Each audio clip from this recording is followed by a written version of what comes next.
जय जोहार, स्वागत है आप मन के न्यूज 36 छत्तीसगढ़ के आवाज में। मैं हूं आप मन के संग में नीरज। तो खबर छत्तीसा में आगू बाढ़बो। मुख्यमंत्री भूपेश बघेल आज लगवाइस कोरोना वैक्सीन के दूसरा डोज। 48 दिन पूरा होए के बाद रायपुर के पंडित जवाहरलाल नेहरू चिकित्सा महाविद्यालय में लगवाइस दूसरा डोज। वैक्सीन लगवाए के बाद लोगन से करीस कोरोना संक्रमण से बचे बर लोगन लगवावे वैक्सीन।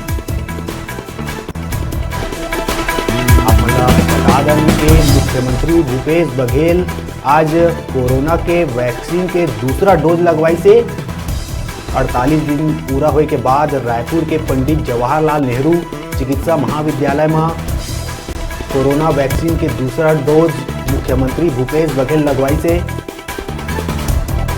और उन्हें वैक्सीन लगवाए के बाद लोगन ले कोरोना संक्रमण से बाँचे बर वैक्सीन लगवाए की अपील सीएम भूपेश बघेल करीस।